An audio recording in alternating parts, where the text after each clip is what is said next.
Speaking of Cults podcast is presented solely for general informational, educational, and entertainment purposes. The use of information on this podcast or materials linked from it is at the user's own risk. The views, information, or opinions expressed by the host and guests are solely those of the individuals involved and do not constitute medical or other professional advice. Hello and welcome to the Speaking of Cults podcast. This is Chris Shelton, your host. Thank you very much for joining me again this week. I am so happy to have your viewership and support. All right, so we are talking cults, and this week we are talking Jehovah's Witnesses. This is a deep well. We have dived into and swam around in this well before, but it's deep. And there's a lot of different experiences in the ex-cult world to sort of learn from and appreciate. And one of those is what we're going to talk about today. And I'm just going to set this up for real fast, and then I'm going to introduce my guest. So what happens when you grow up in a cult and you don't necessarily buy into it? There's options. You can rebel, you can revolt, you can be the angry black sheep of the family, or there's a middle ground. There's a gray area. There's a, well, I don't like this, but I can't get out of it, and I'm stuck in it, and I can't get out of it, but I don't like it, I don't want it, but I'm stuck in it. And when you're a kid, that sucks. So we're going to talk a little bit about that today. I am welcoming Bethany Leger. We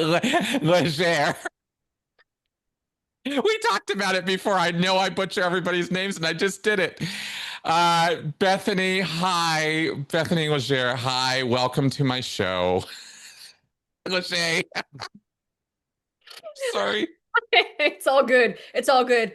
I'll respond to anything. Good to be on, Chris. Thank you for having me on. Appreciate it. Yeah, I'm sorry. Okay, so hi, Bethany. Now you are a YouTuber. You have a YouTube channel, Stop the Shunning. Correct. And you have been speaking out about the Jehovah's Witnesses, and you grew up in this group. Let's just go ahead and start from the beginning and kind of tell your tale here. What's your backstory? Yeah, so I was born into the Jehovah's Witnesses. You know, my parents, like you were saying, my parents were very devout, and but I was in a devout household. But to give you a little bit of backstory, my father, he was a volunteer at the headquarters for the Jehovah's Witnesses when they were based in Brooklyn in the late 60s. So from the late 60s to early 70s, it was a very militant, structured environment. My father was a volunteer there. Like he was this sheltered young man. He was like 18 and he moved there and was making like this pathetic little weekly stipend. I think it was like $10 a week, something ridiculous. And he was there and so if anybody listening to this looks at like old photographs of like the Brooklyn Bridge or something, they'll see the watchtower sign in these photos, the giant red watchtower sign. That's when they were based in Brooklyn, and now they're based in upstate New York. So he was volunteering there, and then he was assigned as an elder, which is in Jehovah's Witnesses congregations. An elder is like a deacon, pastor, priest, whatever, you know, an elder is like the top official of the congregation. And they made him an elder when he was like 22 years old, which is absurd. You know, you're a baby. It's ridiculous. But he was 22 years old and he was assigned to my mother's congregation in Brooklyn. And my mother was I've said this before. She was very, like, I've used this term. She was a very spicy Brooklyn chick. She was very feisty. And so they were kind of this odd couple, but they both came from the same religious background, same group. And so kind of check those boxes of having the same spiritual goals or spiritual mission. And so they ended up getting married in the early 70s, but then they settled in Dallas, Texas. They sort of ping-ponged around and settled in Dallas, Texas in the 80s, and that's when I was born in the 80s in Dallas, Texas. So, yeah, I was born into a devout household, but I mean, you know, Chris, as with these groups, you have some that are really fanatical, some families who are really just super strict, Hardcore. Yeah. hardcore strict, and then you have some that are a little bit more balanced, a little bit, dare I say, on the liberal side. you know, not so strict. They'll let certain things slide, or they'll just be a little bit more balanced. And my family was more on the balance side. But my parents were solid, considered spiritual pillars of the congregation, did everything right. So just my father remained an elder. He's an elder to this day. Mm. And so yeah, Uh, we were looked up to in the congregation, that kind of thing. Go mhm. ahead. Oh, I was just wondering. So you said they were kind of strict and but a little progressive? I would not use the word progressive, but No. Okay. if letting me watch MTV when I'm 9 years old is progressive, I guess so. I guess they were a little bit more Okay. progressive. But Okay. so they weren't like overly super strict and overly wholesome and that kind of thing. Whereas some of my friends were like, not allowed to cross the street without holding their parents' hand, that kind of thing. Got it. So, but it was a very to kind of just give the audience, in case they're unaware, to give a quick background. Jehovah's Witnesses believe they have the quote truth with a capital T, that every other religion and denomination is wrong and doomed if they don't become Jehovah's Witnesses. They don't believe that people go to heaven except for a very select number, 144,000 plucked from the book of Revelation, which is this symbolic number. But they plucked it out and they interpreted that as being 144,000 Jehovah's Witnesses that are going to live in heaven with Jesus and basically be his cabinet or his administration that's going to rule over the rest of the world. And the world is going to be turned into a paradise. So Jehovah and Jesus are going to overthrow earthly governments, and it's going to be turned into a utopia or a paradise. And if you're a good Jehovah's Witness, there's the dangling carrot. If you're a good Jehovah's Witness and you pass through Armageddon or Judgment Day, then you get to enjoy this. You get this ticket to paradise. And so, I mean, the ideology or the doctrine appealed to people who ended up converting to it for certain reasons, like, oh, I would love a world with no suffering and no pain and no injustice and no death. I mean, objectively nice things when you hear them, or my father died, or my mother died, or my baby died, and there's going to be a resurrection. I'm going to see my loved ones again. So they would pull you in with this seemingly very loving, inspiring sales pitch. That's what the public sees.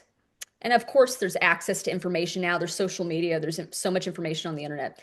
But growing up in the Jehovah's Witnesses, even though my family was not, my parents weren't particularly strict and scary. I've actually said, Chris, if you plucked the organization, if you plucked Jehovah's Witnesses out of the equation, every family, you know this, every family has a level of dysfunction. Every family has its stuff, but my family would have been okay if you took the Jehovah's Witnesses out of it. Being a Jehovah's Witness added so much strain and stress and added responsibility that was so unnecessary to our family life, that through the eyes of a child, observing our home life and observing all this stress and strain, I resented it from a very young age, and I knew that something was off in my gut. Kind of like what you were alluding to in the beginning. I knew something was off, but I didn't like rebel. I wasn't one of the super rebellious ones right out the gate. Just my intuition and gut was saying something was not right. We were not allowed to associate with outsiders or quote worldly people. Worldly is a slur in the Jehovah's Witnesses. If you're worldly, you're beneath us and you need our help. So, I wasn't allowed to have worldly friends at school. I had to keep them at arm's length. My worldly family. So, real quick, my dad's side of the family, they were mostly Jehovah's Witnesses. So, but we weren't even really close. But then my mom's side of the family, large family tree. On my mom's side, they were mostly not Jehovah's Witnesses. They were like Catholic and nothing. They didn't have any religious affiliation. So I got to observe them and be around them, and we had mutually respectful interactions and relationships, but I also, again, was not allowed to be close to them. You never, as a Jehovah's Witness, accept people for who they are. It's always, oh, if we can only get them to convert. If only they look like a potential brother or sister. Couldn't you see them with us in paradise? You can never really just be your authentic self as a Jehovah's Witness, which I know that that term authentic self sounds like a bunch of psychobabble, but I mean, really, you can't be authentic as a Jehovah's Witness. You're just Hmm. predetermined package, Hmm. when you're raised in it. So I was surrounded by, by society. It's not like I grew up underground and like, living under a rock. I went to public school, went K through 12, went to college, had friends in school, but had to keep them at arm's length, had to keep my worldly family at arm's length. So it was a very lonely existence. I had some friends in the congregation, but it was very manufactured and hollow in the Jehovah's Right. Witnesses. So, Right. Well, let's talk about a lot of this because this is there's a lot here. So first off, there's a description of Jehovah's Witnesses out there that it's a thought of or could be thought of as a doomsday cult. The idea that there is a point in time when things in this planet are going to change, and they're going to change radically, right? Jesus is going to show up and shit's going to get real. And it's all going to fall apart, and there's going to be these years of uh I guess persecution, or the Antichrist running wild or something. And there's this period where well, tell me what is the thought here? How does this roll out? I've had it described to me before, but what was your family's take on how this was going to go? What were you raised to believe was supposed to happen to all these worldly people and to your family? right. Well, I mean, you from a young age you hear about Armageddon. That's what it is. Yeah. Armageddon and the Great Tribulation. So we Hmm. have to really prepare for during the Great Tribulation, there's going to be, pestilence and whatever war. Well, that's just the last days, but the Great Tribulation is going to be that really intense period where you feel like you're going to die. But if you don't die, hey, cool, you made it through. You made it through Armageddon. So it's just a lot of fear mongering. A So that lot. There's a lot there. because what I find interesting, Chris, what I find interesting to your point, to your question, is that Jehovah's Witnesses like to lure people in, and they honestly, I'll even give them credit here. They for years in the 70s, 80s, 90s, what appealed to a lot of people because there was a boom in numbers in the 80s and 90s. There was a great exodus. I guess I'm getting kind of ahead of myself, but there was a great exodus after 1975. That's a whole story. But Oh, and I'm sure you've heard about the 1975 debacle. But in the 80s and 90s, there was a significant rise in converts to the Jehovah's Witnesses, and a lot of them loved the idea of those things that I mentioned earlier: no more pain, suffering, death, blah blah blah. But a main hook with Jehovah's Witnesses was we don't preach hellfire. We don't believe in hell. No loving God would put anybody through hellfire. That's horrible. So, compassionate people, that appeals to people's compassion. Okay, oh, that's great. I don't have to worry about hell. But now you got to worry about like watching your back every 5 seconds and making sure you don't screw up. God, Jehovah sees everything. Never mess up because then you won't make it through Armageddon. So Armageddon is Jehovah's Witnesses version of hell, frankly. yeah. Well, it is. It is, and it's hellacious. It's a hellacious story. I mean, it is a fire and brimstone story. There is no question about it. Yeah. It's Jesus coming and laying waste to millions and millions of people, as I understand, billions, if I understand it right. Yes, anybody who's not a Jehovah's Witness. In fact, we were told that we're going to have to clean the earth. Like afterwards, there's so much work to do. We're going to have to, we were literally told as children, you're going to have to clean up dead bodies. See, that's what I'm talking about. I wanted to Yeah. find out what were you told as a kid about this? Like, how was it laid out for you? This is what's going to happen. Right. So that's to answer your question.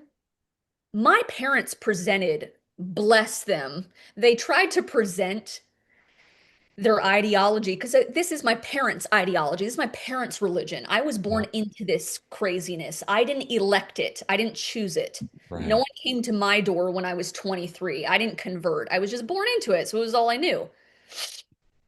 Um, So my parents tried to lay out the doctrine or lay out who we were as Jehovah's Witnesses in a balanced way. Like I say, bless them. They tried to be very reasonable, but when you have things drilled into your brain at the Kingdom Hall, which by the way is their worship center, they don't call themselves church. So that might have come up before on here. Right. Yeah. So Jehovah's Witnesses don't refer to themselves as church. They refer to themselves as going to the organization. That's the umbrella term. And then they Okay. go to their house of worship called the Kingdom Hall and they go for meetings.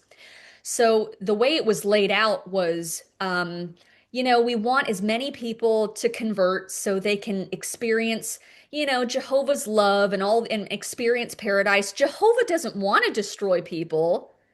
It's almost like a narcissist saying, I really don't want to hit you. Don't make me hit you. Right. Right. You're I really, making me do this to you right now. Why are you doing exactly. that? And it Right. wasn't, and it wasn't when you're a child, exactly, Chris. When you're a child, at least I'll speak for myself, I didn't have the language to articulate the intense emotional manipulation and narcissistic strategies, really, that they employ Right. on on a larger scale as an organization. Put simply, it mimics an abusive relationship. So Mhm. we want as many people as possible to convert so they can, so Jehovah doesn't want to destroy people. That's why we go and we preach so they have the chance for us to not hit them, so to speak. Um, Right. so things, you learn this and it's presented in a certain way, but as a child, it made me twitch. It was like this feels manipulative, but I don't know that as a child. It just sounds like, well, if Jehovah just knows they're good, then he just know like I'll get ahead of myself. But so my parents, they were my mother. My mother would say things like she's very Brooklyn's. She'd say, Jehovah knows the heart. He knows the heart. It's okay. He'll do the right thing. He'll do the right thing. But the doctrine and our literature and the publications and the way they present themselves, it's very different. So I think that's just my mother's compassion. She's trying to reflect that, trying to project that onto the organization when really the organization, they're just narcissistic, destructive assholes. So, I I mean, mean, I agree, but the experience of it is so varied, right? right, right. And when are your parents sitting you down and kind of breaking down the narrative for you? Like, when does it occur to you? Okay, in the future, if I believe hard enough and do all the right things, and I'm with my parents and they do all the right things and believe hard enough, we're going to survive an ordeal of galactic magnitude that Jesus is bringing to this planet, where he's going to lay waste to billions of people by the sword, and there's going to be blood, and it's going to be gory, and it's going to be a holocaust of humanity.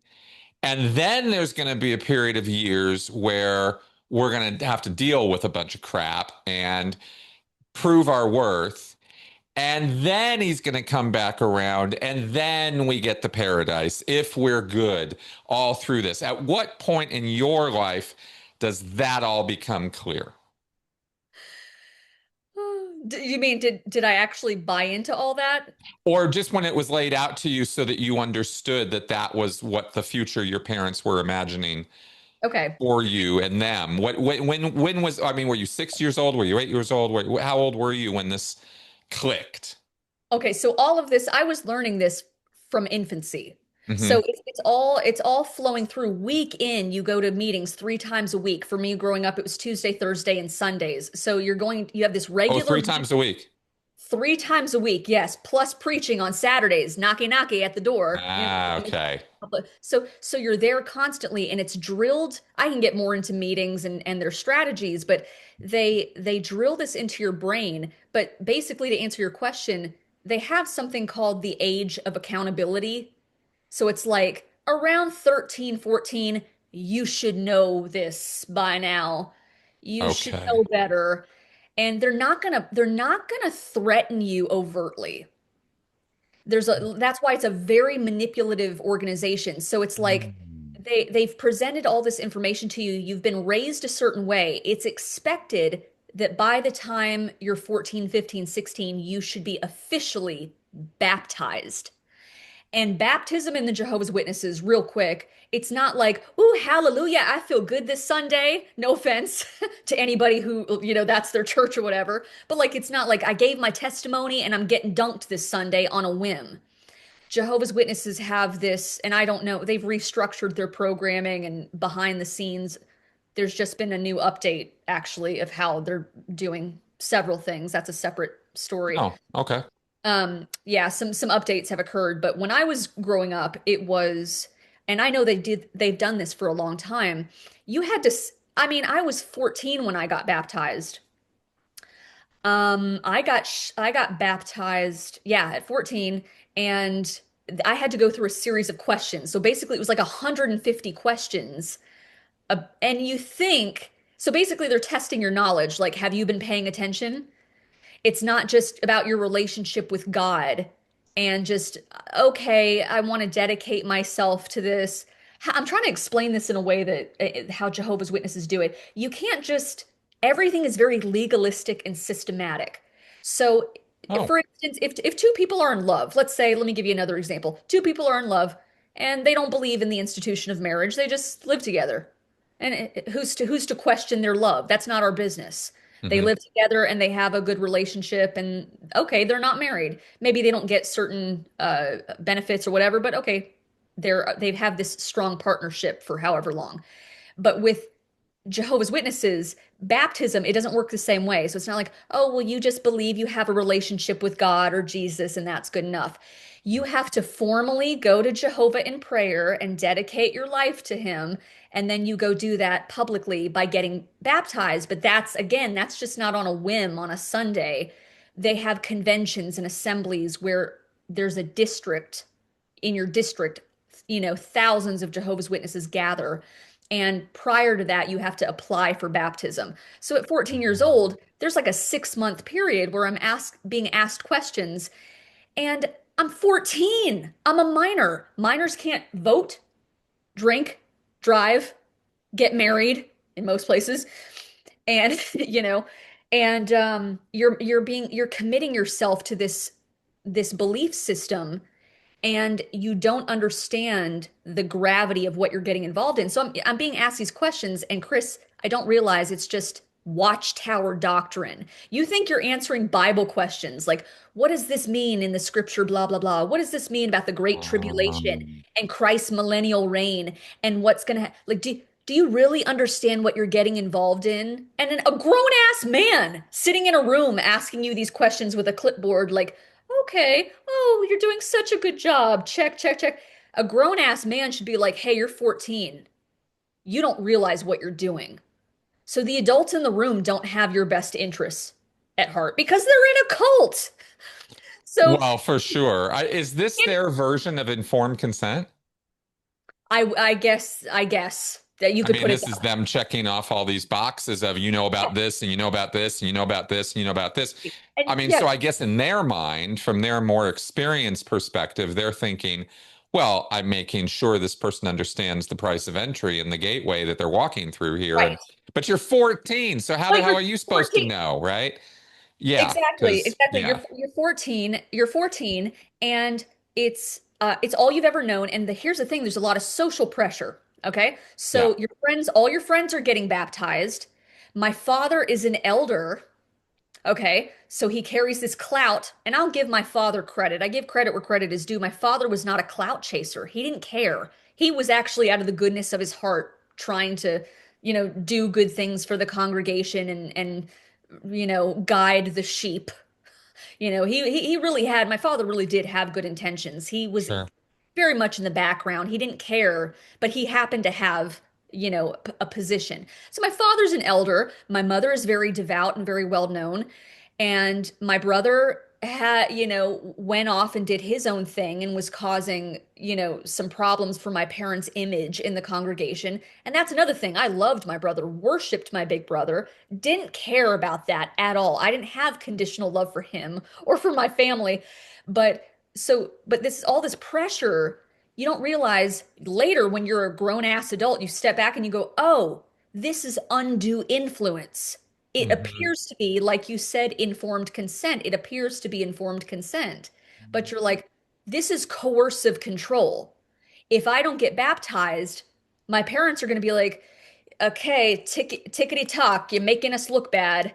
And or why are you not getting baptized? Or oh well, why is so and so's daughter not getting baptized? And then my mom's friends start to distance themselves. Maybe my dad doesn't get any speaking parts because they don't call it sermons, they call it talks. So maybe he doesn't get any talks. Maybe he starts to look bad and he gets crap. So there's a lot of social pressure involved. Hmm. So honestly, Chris, straight up, I never wanted to get baptized, but I thought I'm gonna die at Armageddon if I don't. Right.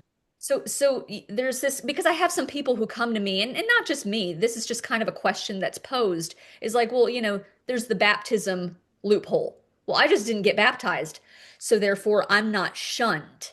And that's what I'm about to get into. So Hmm. if you get baptized as an official card carrying member, how do you know at 14 years old, Chris, what your life is going to be and what choice, how your brain is going to develop? Well, And exactly. That's why informed consent's a little bit of a joke in that it's situation. a joke. It's Yeah. a so even if you think it's what you want, let's put it that way, you know, even if it's what you think it's what you want. Yes, I'm gung ho. I've internalized this belief system. I definitely want this. You're 14, okay? And you're not going to be the same person at 25 when your brain is fully developed. And then Right. you go, oh shit, as a Jehovah's Witness, when I was a minor, I wasn't allowed to explore other churches. You're not allowed to go to other churches. You're not allowed to read other religious texts. All right? You're you're Really? you're Oh, raised you in an can't just open up King James and or Scientology textbooks or the Torah or something or but why? You can, but why? You'll get shit for it. that's what I mean. That you'll Yeah, get yeah, you'll get yeah. Yeah, like because interesting. I didn't know that. you already have the truth. Now, what's interesting is if you're a potential convert, like you're just some dude that they met door to door, knocked. Oh yeah, man, go. You should look at different things and compare. That's wise, because then you'll really know that you've selected the correct religion. But that is not extended to children who are born into the Jehovah's Witnesses. Oh, wow. Okay, that's a kind of big hypocrisy. A huge hypocrisy. So mind Yeah. you, oh, more on that. But so you're a kid, let's say you're real gung ho about it. You're 14, you get baptized. At 25, you go, oh my God, I was raised in an echo chamber. I wasn't allowed to look at these other things or go visit other churches, do anything. How do I really know I have the quote truth? How do I know I have the best way of life and that this is what I want to commit myself to? Well, then if you decide to leave, they have the policy of shunning, which is very close to which I'd love to hear your Disconnection thoughts in on disconnection. Scientology. Yeah. Yeah, yeah. Very similar. Yeah. Yeah, So in other words, it's a pretty complete cutoff. You're no longer really connected. Is this the kind of shunning that they'll kick you out of the house kind of thing? Like you just don't hear from them anymore? that's a good question. There's degrees. Hmm. So I've heard stories of people who told their parents at 14, mind you, they didn't get baptized. They just said at 14, oh, I'm not doing this. Fuck this. Hmm. I don't know if I can say that. Sorry. You can say that. Okay. So yeah, at 14, and I spoke to somebody, she was like, oh yeah, I was living under a freeway overpass. I was 14 years. Right. I had Right. to So go, there are families who really go all in on this, and if you don't buy into it, you're out of here. right. And then there's some who some do employ or utilize the shunning loophole or the baptism loophole.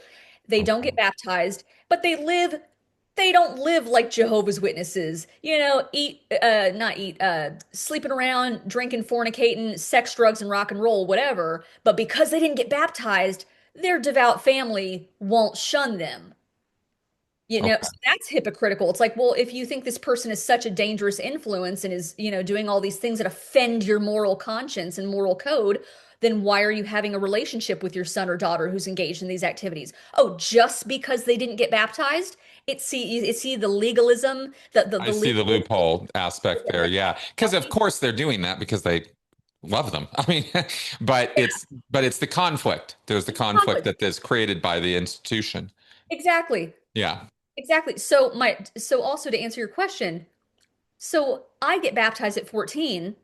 I'm not happy as a Jehovah's Witness, but it feels like an obligation. Right.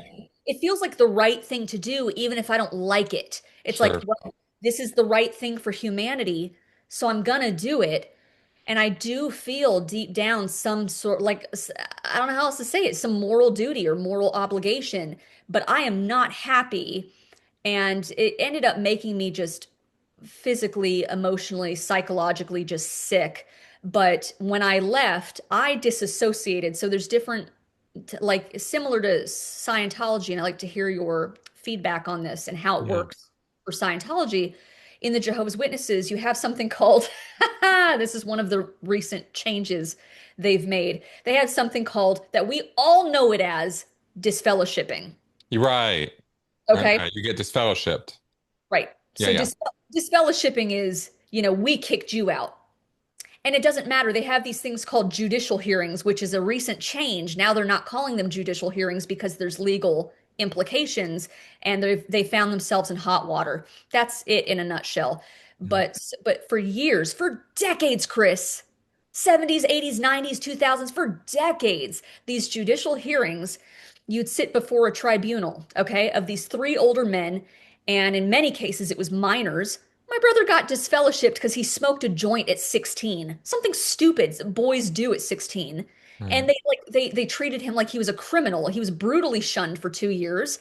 I observed that because we're 10 years apart. I was 6 years old, and I saw that, and that was normalized from a young age. Like, why is a room full of people, 100 people, not staring, not looking at my brother, not looking him in the eye? Why is nobody talking to my brother? Why is my brother scurrying out like a cagey raccoon after the meeting, and nobody's talking to him? And none of this hits until you're older, and then you understand the congregation politics and all the stipulations and all the bullshit.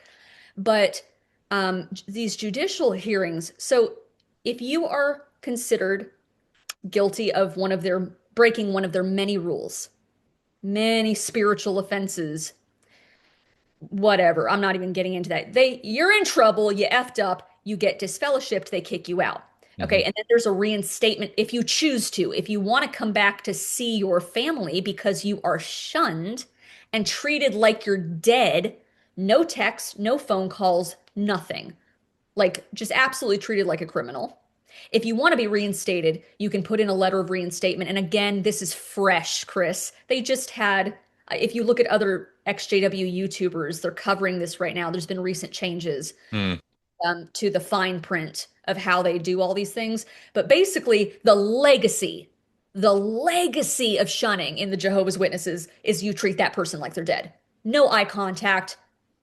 Like you They just, just don't exist. they don't exist. Now, but your brother was still going back to the congregation anyway? So that's what I was getting at. So you can, Yeah. if you want to be reinstated, you have to show penance, and you have to go to the meetings and grovel and put in a formal letter of reinstatement, and then you go back to this tribunal and you sit there and you BS and you go through it and you cry and you show your remorse, and then they let you back in. Okay. You have the second option of disassociation, and my husband and I disassociated, and that's Mm. the that's the kiss of death. Okay. Because that's when you say, look, I'm out, I'm done. I broke up with you, Yeah. click. Right. You know, yeah. And it's a cult. It doesn't matter. It's all made Sure. up. No, no, fair enough. But disassociation at the time for me was a reclamation for me. I Yeah. I wanted to be the one to say, I'm done with you. I never asked for this. It was a very return to sender moment. So Sure. a lot of people disassociate. Um, and disassociation is also a very aggressive move. It ensures shunning. So Yeah, it's a formal thing. You're not just because we talk about in Scientology or these expressions that get float around in the ex-cult spaces. Um, we talk about going under the radar, right? You're flying under the radar. You're just not showing up anymore. You're not saying, I don't want it, I don't believe it, I don't like it, because you don't have the time or you don't care to or you don't want to make a bother or if in a formal legalistic system like you've described you just don't want to do that or you don't want to make that claim or put that flag in the ground or whatever, so you're just under the radar. You're just not showing up, you're not returning the phone calls, you don't answer the door, you're not you're just kind of not there, but you're not saying you're not there. And then in disassociation, though, is when you flat out are like, no, I'm taking a stand. I'm out. I'm done. We're done. We're done. And boom, you hit the eject button and you let everybody know you've hit the eject button. Is that kind of the difference?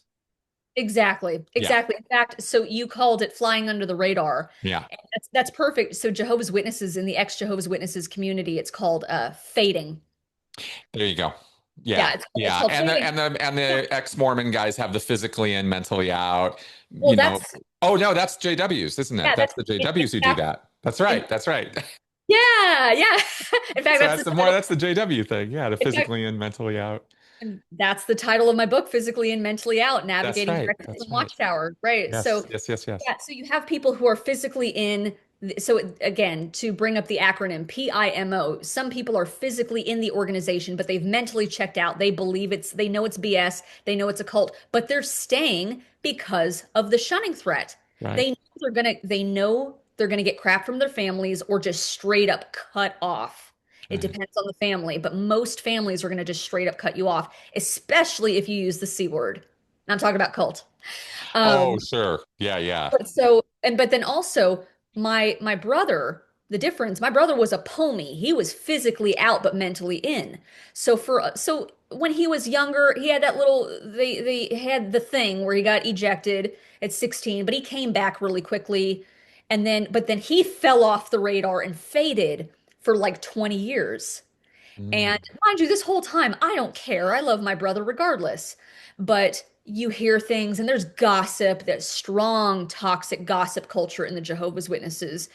And eventually he ended up coming back. So as of now, from what I know, my brother is now officially a Jehovah's Witness again, and he is no, Oh. but what's difference, but what the difference is he was a POMI. So pomies are interesting because you're fading this whole time. And some people fade as a means to officially leave Hmm. without losing their family. Hmm. And I understand it. I get why a lot of people fade. There's arguments for and against it, but I do understand it. And then there's pomies who fade, but they're not quite sure what they want to do. They're confused. They're grappling with guilt. They want to come back. They feel like they got to get right with God or whatever. Everyone has their own personal reasons and journey, but they're physically out doing their thing, but mentally they're still trapped. So somehow family ropes them back into the organization. So I don't know how that works with Same. Scientology. Same. Okay. Yeah, yeah. No, I mean, you have a belief set that anchors in a person's mind and captures them emotionally or morally or both, and and they don't forget. I mean, these are powerful messages. That's why I wanted to inquire as to, what it was that was sort of given to you as a child and how you viewed the world as a child, because I was curious about that whole doomsday narrative and how it affected your upbringing and your relationship with the worldly folks, Okay. right? Because do you see them, but you just see people who are doomed to death, or how do you think about people outside the JW world, right? And that was sort of what I was where I wanted to go Okay. with some of those questions. So maybe I'll just bring that up now, because it affects your at least this is what I think would affect your ability to have relationships with the outside world versus those who are in the know, right? And if you still believe this doomsday is coming, even if you're not showing up to the kingdom halls, that can have lingering effects, right? Yeah. So it's kind of a layered answer. It's Yeah. not really straightforward, but there's a I to answer your question as best as possible is I had a lot of cognitive dissonance going on. Hmm. So I did not fully internalize the beliefs and what I was learning. because I told you from a young age, I always knew something was off, but I didn't really know how to articulate it. And I felt, Right. and then I realized, oh, this is based on conditional love. But I don't have the light bulb moment yet that it's a cult. That came later in my 30s. But growing up, I'm just thinking something's not right, but it's all I know. And what's gonna happen if I leave? And the gravity of the shunning really does not hit you. And even if it does, then it scares you. It's like, oh, I really can't leave this because I'm going to lose my family. Hence, you have the PMO. But so it was laid out, kind of tying back to earlier. My parents were fairly balanced, but to answer your question, I was raised with two value systems, Chris. Mm-hmm. If my parents were as psychotic as some of the other parents, if they were as fanatical, I might have just snapped and been a super rebel and, just been like some other kids who are just like, F this and they're gone. Um, or I would have really super internalized it, one of either extreme, if my parents were fanatical, but they weren't. So my mom and well, both my parents, they encouraged me to pursue higher education. They wanted me to get a scholarship, which I did. And that was back then. In 2005, this was still a no-no. This was very much discouraged. Higher That's what education. I thought when you said you'd gone to college. I was like, but I thought they discouraged that sort of thing. You They had did. fairly progressive. So this is what you meant by more progressive Yes. parents. So this is where the cognitive dissonance or the confusion or the inner conflict is coming from. Because I'm thinking, I'm hearing one thing at the Kingdom Hall. College is bad. Worldly people are dangerous. There's these theories that could, evolution and atheism and or whatever, all these and other people with, they don't have your values. They're not like you. So like you have all this that you're learning at the Kingdom Hall. And my parents are devout, but they're also kind of on the side going, spread your wings, honey. We love you. Go to college. You will support whatever you want to do as long as you stay within the borders or the confines of the organization. But there is an inherent conflict of interest there, Chris. Hmm. I could not reconcile those two sets of values. Okay, Mhm. so you want me to spread my wings and fly and be successful. My parents basically, like that's why I said from the beginning of this interview, the outset of the interview, Chris, is that if you plucked the organization out of this equation, my parents, this would be a lot simpler. I wouldn't be sitting in front of you right now. Of course. Made Yeah, everything yeah. it made everything more confusing because my Yeah. parents pretty cool and they wanted me to learn and travel, get an education, do all these things, but yet you want me to stay a devout Jehovah's Witness. Now that my eyes have been opened, I can't keep the genie back. I can't put the genie back in the bottle. Right. So you want me to stay in an organization that is narcissistic, toxic, and again, I know these are overused phrases, but it's just true if the shoe fits. Extremely homophobic, stifles free speech. You have it's very rigid and ignorant, but yet you want me to go spread my wings and fly and be successful and utilize my talents and be all that I can be. The two, you cannot do both. So whenever I used my critical thinking skills and realized, oh, I guess that's another part of the story. I don't know if I didn't want to jump ahead, but when I realized eventually that I was, in fact, in a cult, in a high control group, I went, oh shit, like I cannot align myself with this organization anymore. Right. Right. Well, That absolutely. Well, let's walk back a little bit before we get to there because we need to because we've laid out some things, but for anyone who doesn't know anything about any of this, listening to this for the first time, there are some conditions, and you just laid out a few of them, right? The homophobia, the high control. Let's talk about that for a second, right? Like, what is the rule set that you're expected to live under as a Jehovah's Witness? There's this future aspiration of this doomsday event, Armageddon, and all of that.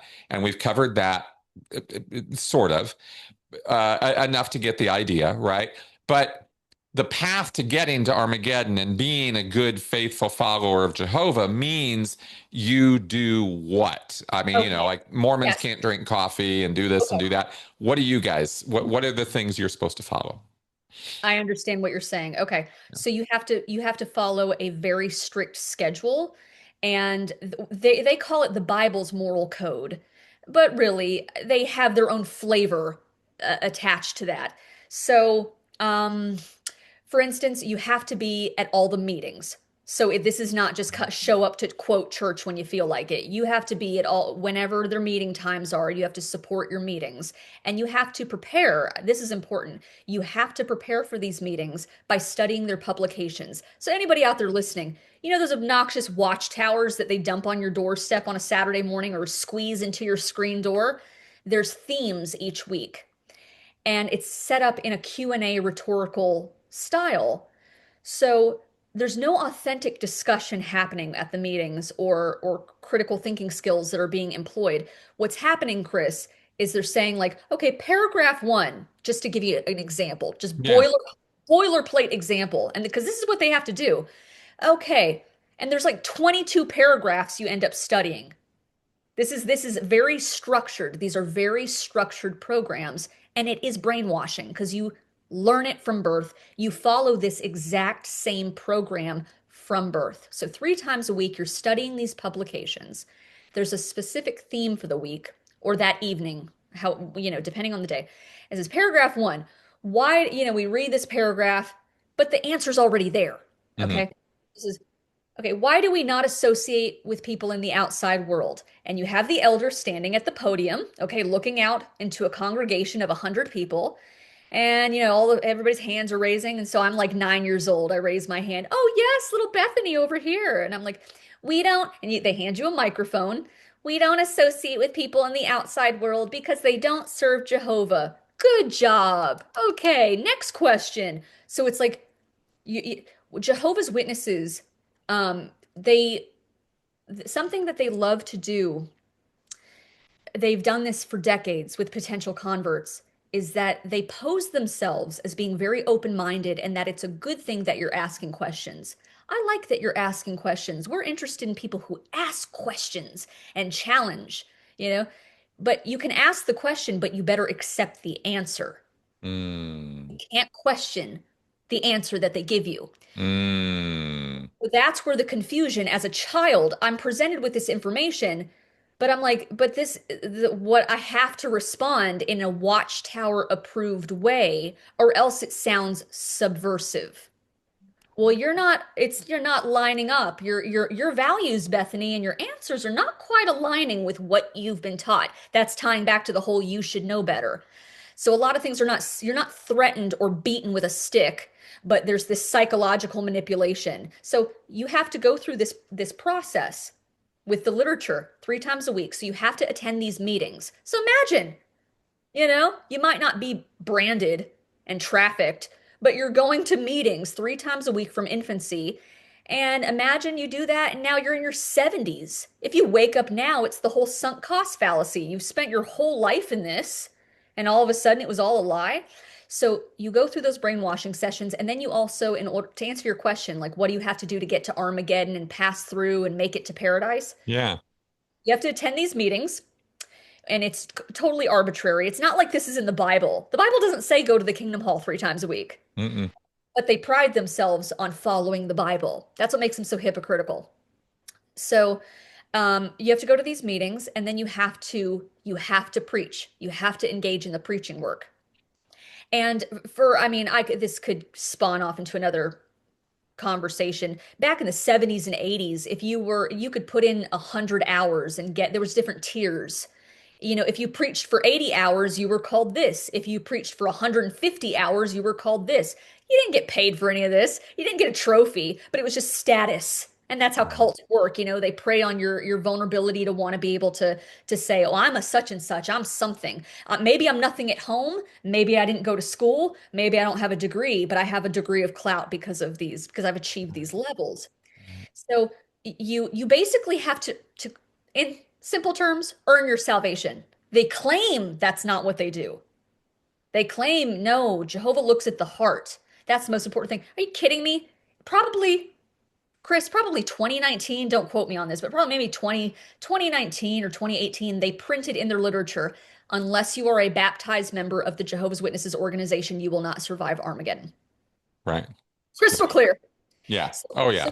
Yeah. So this is not, they're always gonna pose or posit themselves as volunteers. They use certain lingo, use certain Sure. language. Sure. You know this. This is not news to you. So they'll say like, "Oh, we're all volunteers who teach the Bible." No, you were born into this and you're expected to go to meetings and you're expected to preach. And if you don't do these things, you're considered spiritually weak, and then you might get kicked out. And if you get kicked out, you lose out on paradise. So Right. it's Because all about they are the gatekeepers and you they don't are the get to gatekeepers. Jesus without going through them. Bingo. Yeah. Okay. And in terms of rules you have to follow on a day to day, what else did you grow up finding out Oh, was different about your experience compared to all those worldly folks? definitely no premarital sex. Hmm. So no premarital sex, no dating outsiders. And there were people who just, they were just shit out of luck in the romance department, and they're approaching 40 and it's like, "Hey, I'd like to lose it at some point." So they end up getting married outside of the organization, and they don't necessarily get kicked out, but they're definitely frowned upon. But it's just Hmm. crazy. They regulate your sexuality through a lot of guilt and shame. And so yeah, there's that. There's no holidays.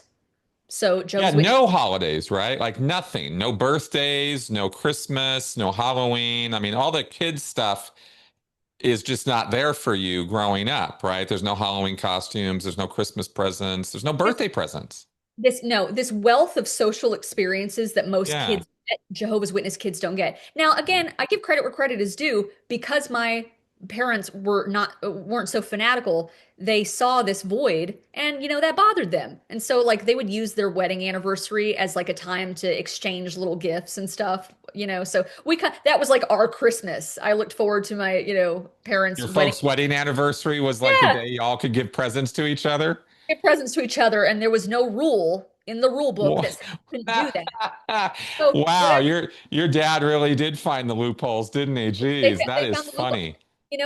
My mother, she would throw little slumber parties for the little girls in like my little friends when I'm in like first grade. If like so for instance, to answer your question, Christmas break, we don't celebrate Christmas. So during Christmas break, my mom would plan a party and have other little girls from neighboring congregations, and they'd spend the night. And she'd get a Baskin Robbins cake or whatever, and like Well, had so a party. Hey, you ha were having a party. That was a yeah, party. I was. That was, hey, hey, But I was, hey. yeah, I was a party. Okay. Oh, for sure. But I was not Okay. allowed to celebrate, but no Christmas. No Okay. Christmas, no birthdays, no Halloween, no Thanksgiving. So, like for instance, if there was like a Christmas party, and I know that there's gonna be somebody listening being like, "F you," because they had nothing. You know, their parents, gave them bowl haircuts and beat the shit out of them. They didn't get anything Yeah. in life. So No, there's some people who are super yeah. hardcore like that. Super Yeah. hardcore. So that's why I say like, it's not like because I'm not going to get on here and be disingenuous and be like my childhood was just so horrible. I had good things in my life. That's why I'm saying the organization complicated absolutely everything, and because Right. of the organization, I don't have a relationship with my parents today even though I want one. Right. Even though yes, I left of my own volition, didn't murder anyone, didn't I don't care if you're a Jehovah's Witness. I don't care. I may disagree with you, but I'm not trying to take that away from you. I just can't do it. Right. And so that's where the whole shunning thing comes in. I'd love to have a relationship with my parents, but because I don't pledge allegiance to, So your to the parents norms actually of cut you our off now. organizations. I'm sorry. They cut you off now.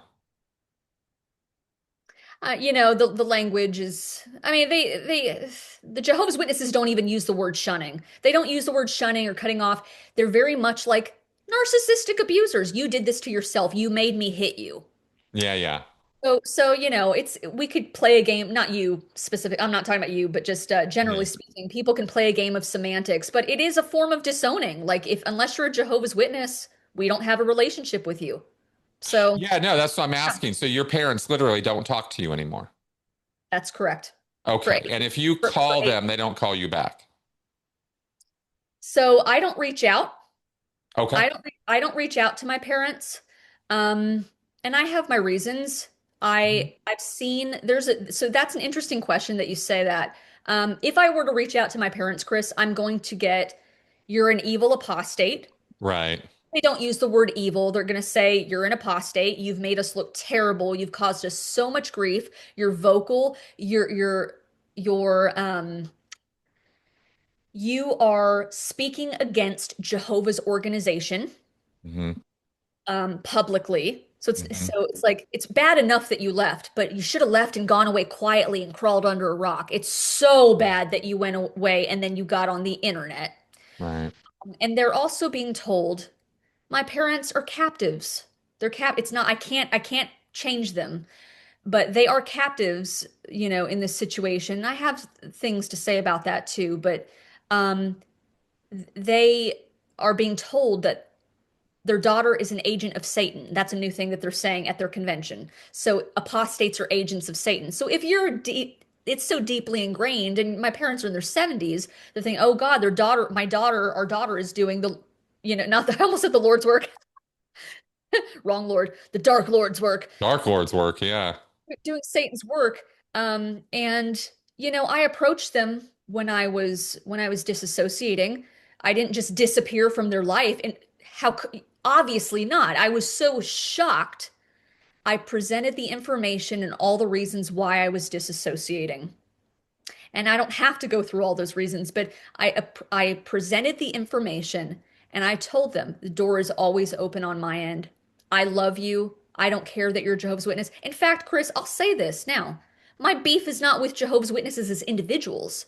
My issue is with the organization, the Sure. in, the institution, the leadership that is abusing and exploiting the people. That's what I have an issue with, and that's what I said to my parents. I'm like, I love you. I don't hate Jehovah's Witnesses. They're trapped. A lot of them are good people and they're just trapped.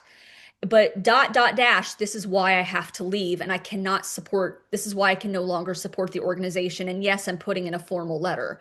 And it was just, I don't want to speak for them or put words in their mouth, but I can only imagine there was a level of denial and shock and just that was it. And they made it very clear where their loyalty lies, Well, and I'm sure. not, and I refuse to, kind of tying back a little bit. I refuse to facilitate my own abuse. I'm not going to keep reaching out to you just for you to smack me down or to not reply or to get some harsh, curt reply of, come back to Jehovah and then we'll talk. You need to get right with Jehovah, or you're an apostate, or any one of those responses, or maybe I just get silence. In other words, I left the organization, Chris, and I'm vocally against it. There's no way that I'm going to reach out and be like, hey, how's the weather? Oh, Or, no, no, I'm like, tracking. I was just curious how the oh, no, relationship no, was yeah, now. So yeah, no, I yeah, get it. yeah. They're not contacting you, and if you were to reach out to them, you probably would get a tongue lashing or two or three, and then that would be all you'd get, and that really sucks because you're now considered by them an agent of Satan, and that's really sad. Um, really sad. I I feel like I should get a cape or a badge or something. I Yeah, mean, yeah, right. I I know. mean, like, I sounds pretty know. badass. Sounds very Matrix. It kind of sucks. It's now there's some things I wanted to ask you about because you mentioned the three men, and it's always three men in the judicial hearings, right? And they might call it something else now, but it's still three men deciding your fate. Um, this is also brought into play when there are criminal or sexual violations within the organization. And this is probably the thing that has received the most degree of attention when it comes to the Jehovah's Witnesses organizationally or dogmatically. This has been the subject of Australian Royal Commission hearings. This has been the subject of government inquiries in other countries. I can't remember if it was Norway or which actually called the JWs out, like, look, you guys shun, and we're not cool with that. We're not going to officially sanction you. That was reversed, because a bunch of religious, apologists and cult apologists and stuff got on the line and convinced the government to turn that around, that wasn't that bad. Um, It overturned again. and it was overturned again. Okay, good, So good to know. I didn't know about the latest reversal of reversals, so that's good. Because well, it's just going back and forth. they're trying. Sorry to interrupt you, but yes, Yeah, no, no, good to know. Good to know. they're fighting tooth and nail to get the appeal reversed. Good. Yeah. Because it should be, because there's government sanctioned activity with this, right? Where if the government's giving the stamp of approval that it's okay to, blow up your family over a religious belief, the government grants religions certain privileges and rights. And now the government in Norway at least is going, well, hang on here. This Yeah. looks So like a human rights violation. And so that's the argument going back and forth on that, if I understand it right. Yeah. exactly. Yes. Yeah. In 2024, they got their tax exempt status yanked in Norway. Yeah. Yeah. Yeah. And then, because Norway was saying, look, this is, you got this generation, all right? You got these second generation Jehovah's Witnesses who are now grown adults going, this really effed my head up. I was, wanting to off myself for years. I needed psychiatric care. I was shunned as a child. It completely messed me up. And yeah, I'm standing here now, but my God, I had to piece myself back together. You Hmm. had all this testimony, and it's, I often say, like, Chris, if you got like one bad review on Amazon, like, oh, I don't like these leggings or whatever, this shirt, this pair of socks or whatever, but like 60,000 reviews are like, it gave me herpes, well, then maybe don't buy the leggings. I use A little bit. A little I call it the bit. Yeah. herpes leggings example. But like, or don't eat this, it's going to give you diarrhea. 60,000 people said that. When you have this large, sorry, that's crass. You have this large group of people who are saying this happened, me too. So this is real. It has real negative psychological impact. And so they were pushing. And so finally they got their tax exempt status yanked, and which was great. And then a year later, the organization, yes, overturned, appealed, and Right. they won. So it was like that was a blow. But they're fighting back, and so they're taking it to the Supreme Court of Norway to say that no, it's fine. You can believe in paradise, you can believe in whatever, if you believe in Xenu, the galactic overlord, that's fine. But you got to stop. Like we're not we this. You got to stop this human rights violations craziness. Exactly. We don't Because know what they are. you mentioned a few things that are kind of important there, and thankfully, really, your own experience, you got to dodge these bullets because of your, you know, progressive, I'm just going to keep throwing that word out, progressive, JW parents, in that they weren't as hardcore or extreme or sadistic, let's say, Yeah, as other people in that organization, other parents, under that belief system can be. And this is where you get the individual variations because you have dogmatic rule sets that open the door to all kinds of abuses, but then you have the individual variation of how the parents and the families are going to enact that. And you got off pretty light compared to, which is not to say that you weren't abused. I'm not saying that at all. But you just brought up points of where people were suicidal ideation, psychosis induction, feelings of failure in your entire life, and why should you even live? This is what happens to some kids growing up in this organization. well, actually, I mean, this is not, it's weird. To your point, this is not to play oppression Olympics or anything like that, or who Yeah, had it yeah. worse. But I went through a period and I spoke to my parents about that. I actually developed an eating disorder during, I mean, and that's such a, it's not because I wanted to be a supermodel. People, you know that when you're dealing with an eating disorder or any kind of self-destructive tendencies like that, it's because you're trying to regain some semblance of control. You feel like your life is out of control.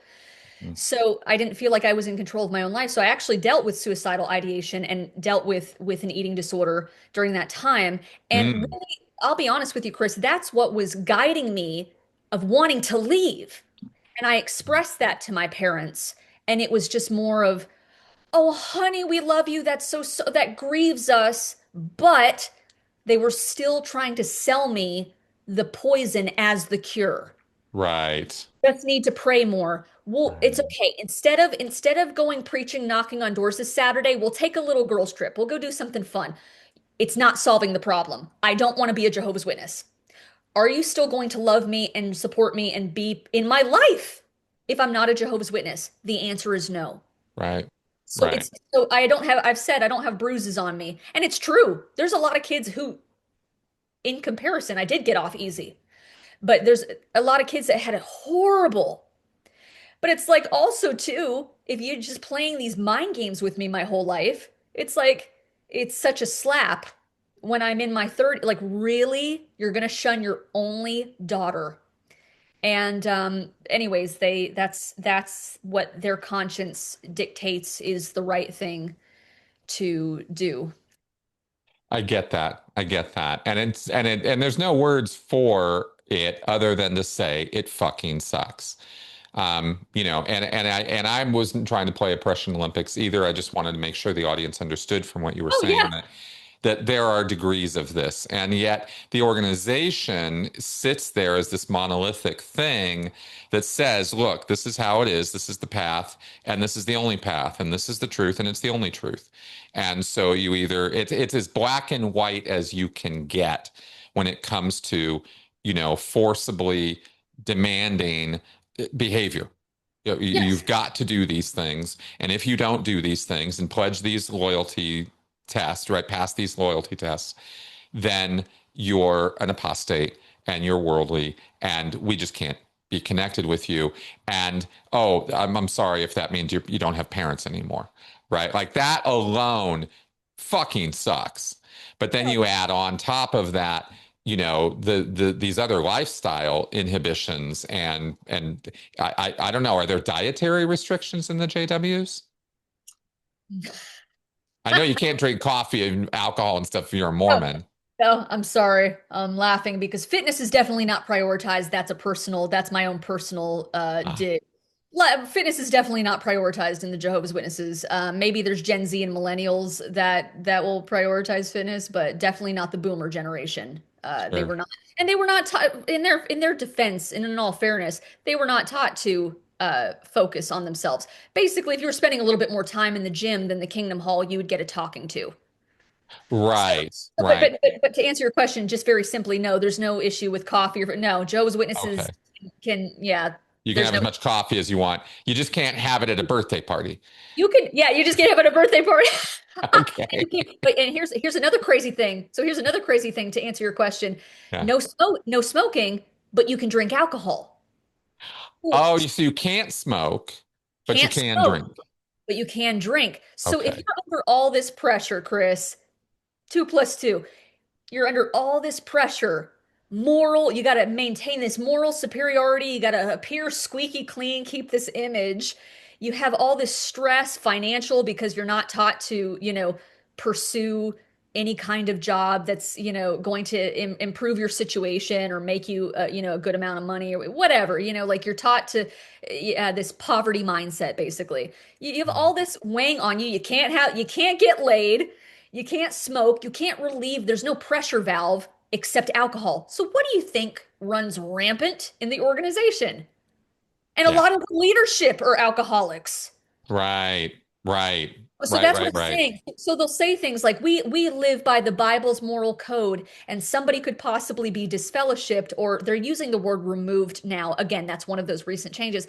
Be removed for drunkenness. That's a joke. That's a prerequisite for being an elder. Ah, ah. No, so it's just ridiculous.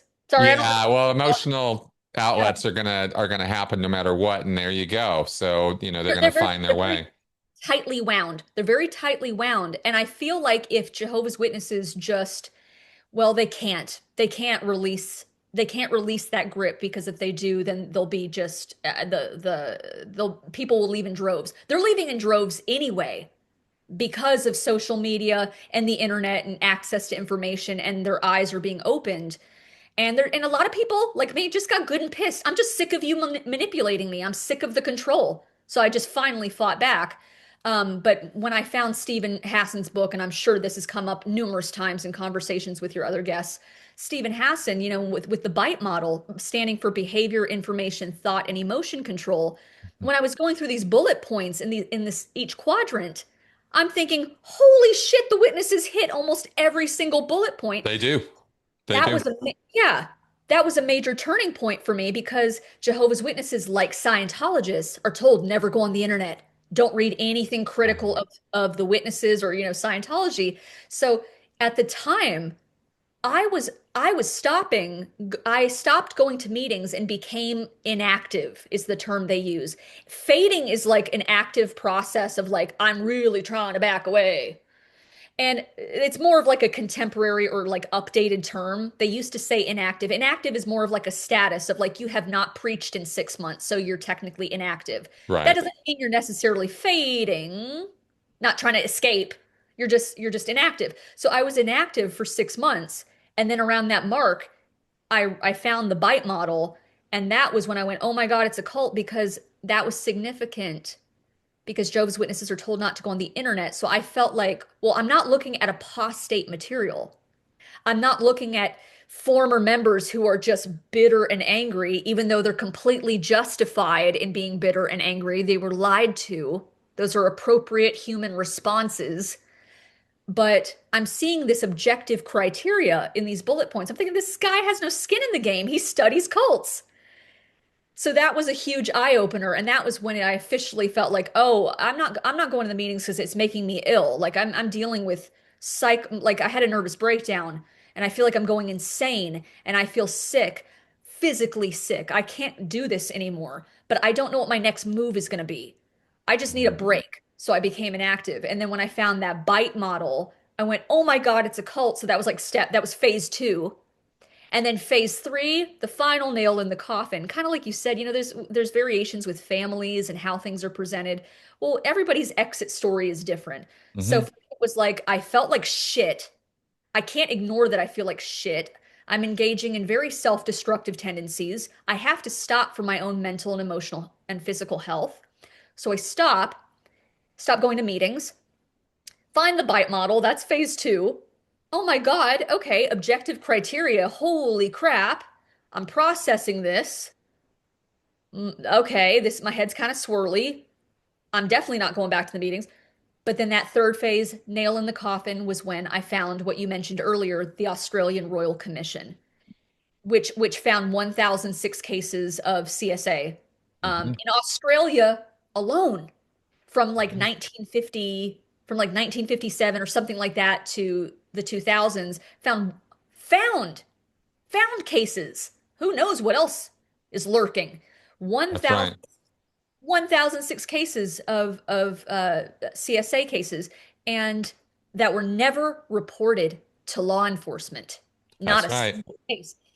And then I found out that the organization has been housing a database of even more thousands of unreported predators just along the spectrum of unreported predators in the organization for decades. And the Zalkin law firm, I'm not an expert on this to just be straight about that, but I do know that the Zalkin law firm in LA had been really the ones that are spearheading that and trying to crack open that database. And like, why aren't you guys release the files? It's, I mean, Exactly. I It's a mean, I mean, very, really, it's a it's very Epstein situation. I very, mean, not, I don't, but really, it's just abuse that's just been that that tight grip of control. Because there's theories that there's members of the governing body. I haven't even mentioned that. The governing body is the centralized leadership of the Jehovah's Witnesses organization that's based in upstate New York that pulls the strings. So yep.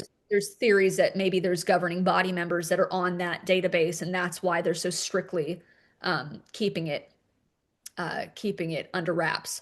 So, but yeah, I mean, just decades of abuse and silencing defectors and just irreparable damage to families on a global scale. Yeah, we're talking about cover-ups that are, proportionally the size and scope of the Catholic spotlight reveals. This is huge, and the Royal Commission really did find a lot of specifics of this and found in the governing body members who went and testified there a very unapologetic, unreasonable approach to it, where they refused adamantly, as I understand it, to even consider or acknowledge that their internal policies of the two witness rule could have anything to do with or should be changed to stop this flow of covering up for sexual predation that occurs within the organization to women, to children, and sure, I am positive that there would be instances of homosexual abuse, well, on male as well. But if it doesn't meet the two witness rule criteria, it didn't happen, and we're just going to cover it up. And even if it does, and we inquire into it and find out something bad happened, we're still going to cover it up. We're not going to go to the legal authorities and report these predators. And when it becomes elders or clergy of the church, then it's the spotlight deal. Let's move them around. Let's do something different. Let's cover this up and protect these people. It's the same old song and dance, right? Same old story, same old song and dance under a different umbrella, right? You got the Catholics doing it. You got the Scientologists doing it. We watched all that with the Danny Masterson trial play out. That's legal fact now. That's not just my opinion. And we have this revealed through the Australia Royal Commission. Um, so it's pretty bad. Yeah. It's pretty bad. And this is organizational institutional abuse. Yes. So I can see why learning all of that would have been a complete deal breaker for you, on top of the fact that you already had your own physical and mental consequences from being a member and growing up in this group. And like we say, I position it as, yeah, you got off kind of easy compared to some of these other people, and still look at how fucked up it was.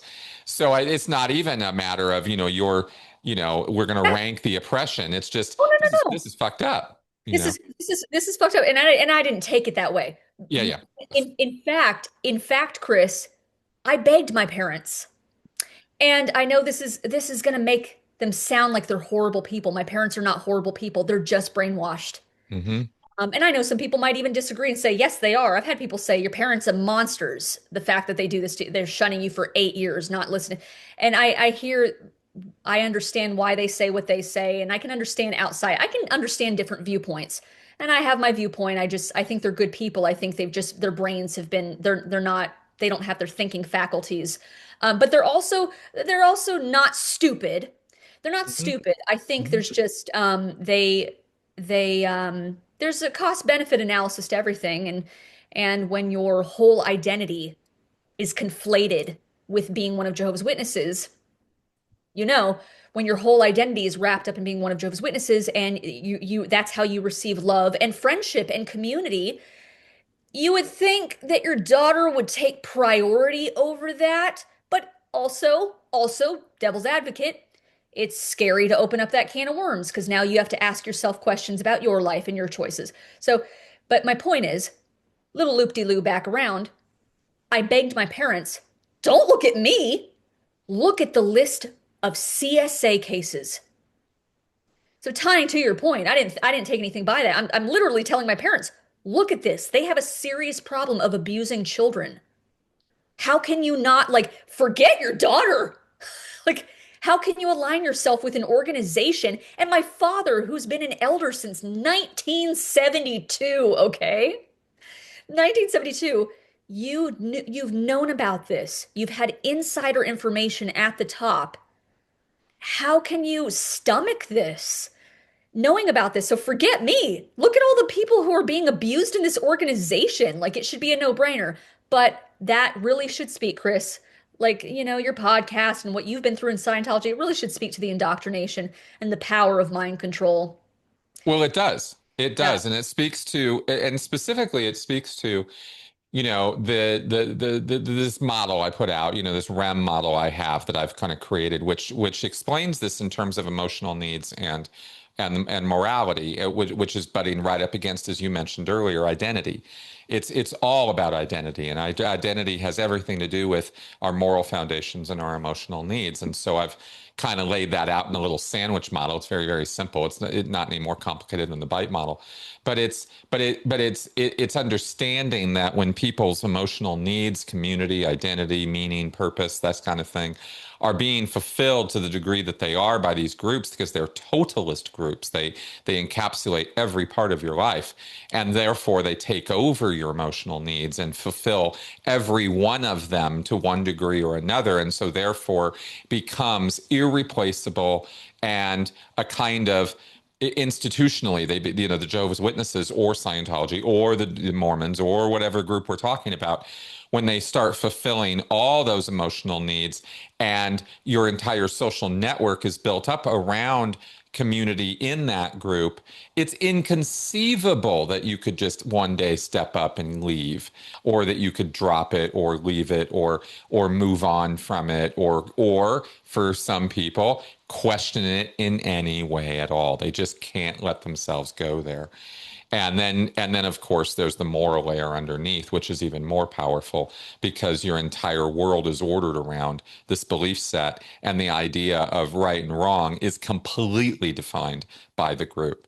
So that's the reason why, in a nutshell, even your own family become optional compared to the group, right? And it's Absolutely. yeah, and it's awful that that can happen, because we naturally, biologically, family is everything. Family is the most immediate connection we have, biologically speaking, and yet these mental and emotional ties can sever those biological connections in favor of, some imagined future. And this is where we come down to the moral point of the ends justify the means. The end is all, and anything necessary to achieve it is justified, because I must have this paradise on earth and I must be part of that, kind of thinking. This is my explanation for it, at least. Oh no, very apt. You have a very clear understanding. Yeah, you've gone clear. You know, no, it's so true. But that's a very apt description, and it's true. Having lived it, I can say, yeah, you nailed it right there. Yeah. Yeah, well, it's 12 years of studying this shit, so I hope I came up with something decent. So that's it in a nutshell, and it's awful. And you can take any value set and throw it in there, and if you can get those emotional ties, and if you can get that moral rewrite, the cognitive layer, the reason and rationality, becomes rationalization, and all it does, all your frontal lobes are doing, is creating reasons why this is necessary and important, and everything else takes a back seat. And that's why I have literally sat in front of grown adults who will put their hands over their ears and like act like little children, rather than listen to a single critical fact about the organization. Which leads me to the question: how did your parents respond when you brought this to their attention? You go, "Hey, look, this Australia Royal Commission, the child section. I mean, what the hell, guys? Did they have a similar reaction, or what did they do?" Yeah, so that's a good question. Right before my my mother, I mean, it's a mom thing. They can just sense things. I mean, if they are They that type can. of They mom. can. But what's funny is that I was technically living in my husband and I were living in North Carolina, and my parents were still in Dallas, Texas, where I was born. And, we spoke on the phone I mean, it was crazy. We spoke on the phone like 2 to 3 times a day, or with texting every day. I mean, I was very close to my folks, and always made them proud, yada yada. And they could sense something was off, and I had expressed that I had slowed down in the meetings. They did not, to their credit again, did not freak out and go, oh my God. They weren't fanatics about it. They're just like, oh, she's just weak, she's just struggling, poor thing, it's okay, we'll get you back on track, kind of thing.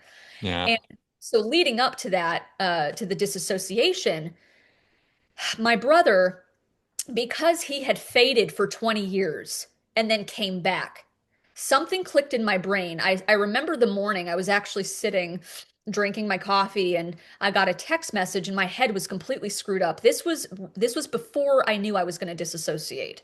This was I found out about the bite model, and like some stuff was clicking, but I wasn't like ready to quote come out and be like, I'm an official unbeliever. I don't believe this is the truth and I'm leaving. It was just like, I'm stepping away and getting a little quiet. And she could sense something was off. And so she sent me a text message. And this is relevant. She sent me a text message that morning and it was like, your father and I, she's very Brooklyn. Your father and I are sitting here reading, thinking about the meeting last night and thinking about you. We want you to know we love you. Jehovah loves you. Just a reminder.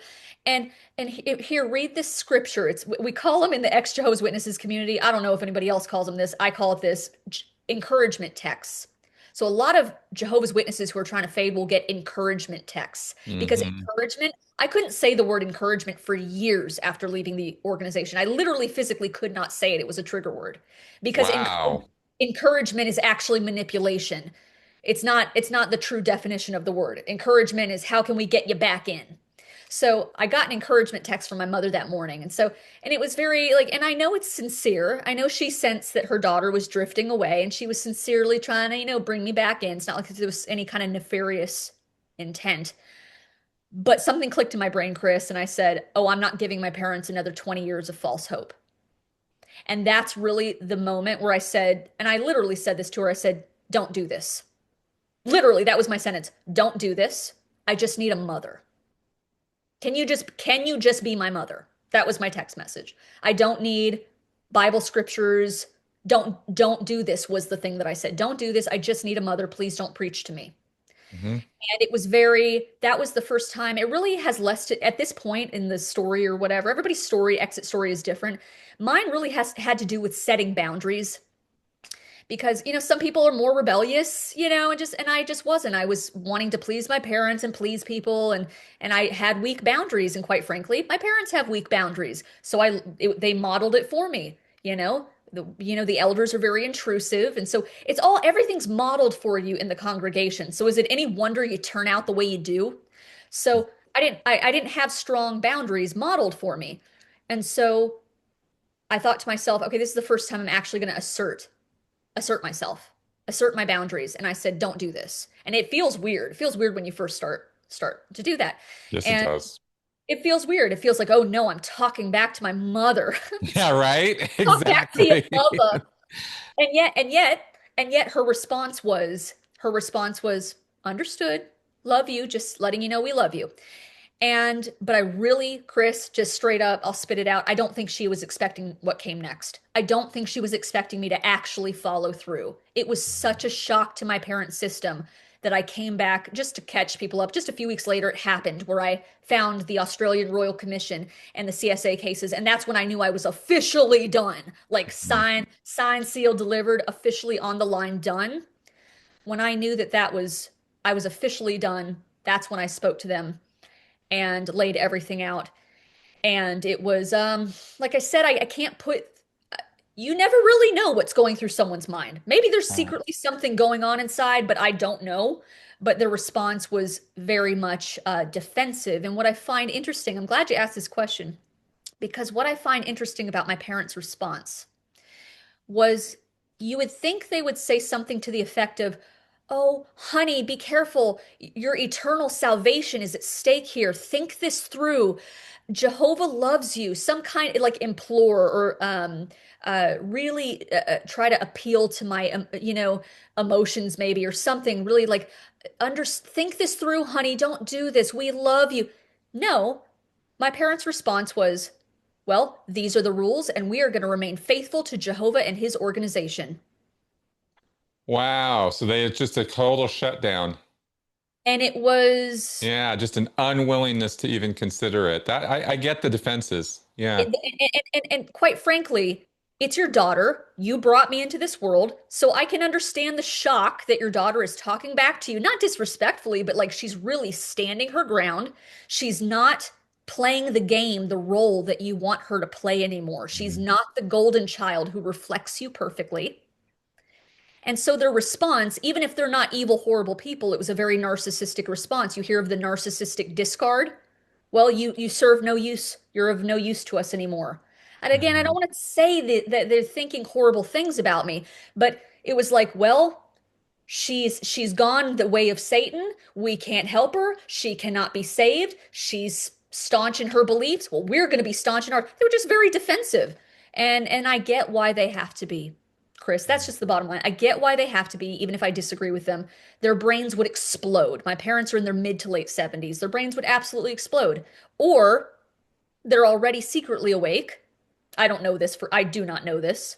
It's pure speculation. They could be awake, but they're doing that cost benefit analysis.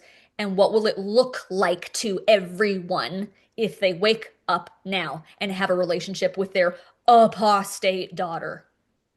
Well, it's a high cost No, for them a high cost. because of the community and Right. relationships, and it's But not a it's I understand yeah. the predicament. What I'm trying to say is it's really not a jab to them. I understand the predicament they're in. I just can't hold my breath waiting for a miracle. That's the point. I Oh have to move God, no. my Oh life. God, no. I wonder, and we don't have to talk about this on mic right now, of course, but I just, these kind of situations are very, very interesting. They're very interesting in that there are potentials, there are opportunities in them to continue to communicate and see if the ball can be moved or the needle can be moved at all or not. And this is where the choices really become yours. And this is that boundary setting that is so, so, so important because it's not up to me or anybody else to tell you, Bethany, what to do about your relationship with your parents. They drew a line in the sand. They made it abundantly clear with their communication. This is the condition of our love. And that line is clear, right? And it's up to the person who's receiving that then and there's no right or wrong answer. This is that I'm only bringing this up as a thing, right? It's like this is a crossroads. Do I continue to try to get through to them, or do I cut and that's it? I'm done because my own mental health and my own life demand that. That's And either one is completely understandable, but it's an interesting place to be, you know. It is. No, no, no. I agree. I agree. And I think in some situations you can do the first. I Hmm. think if there's a little, if you detect, it's actually the basis of my next book that I'm trying to get published, but that's the basis. What do you do when the other party, whether it's your mother or your father or both people or your brother-in-law or whoever, your family, your blood, what do you do when the other person refuses to engage in mutually respectful dialogue? Right. I'm backed into a corner. So what do I do? Shut up and take it and just play by, sorry, it got really dark here. And then a cloud's going to pass. And then, play by your rules and pretend to be something I'm not to earn your love. That's toxic and it's not sustainable. Exactly. So, I think if you know your family's dynamics and you think that that's something that you can try to pull off, by all means. I don't think I should be used as a template. Let me be clear about that. I'm not saying, well, Bethany, Stop the Shunning does it this way.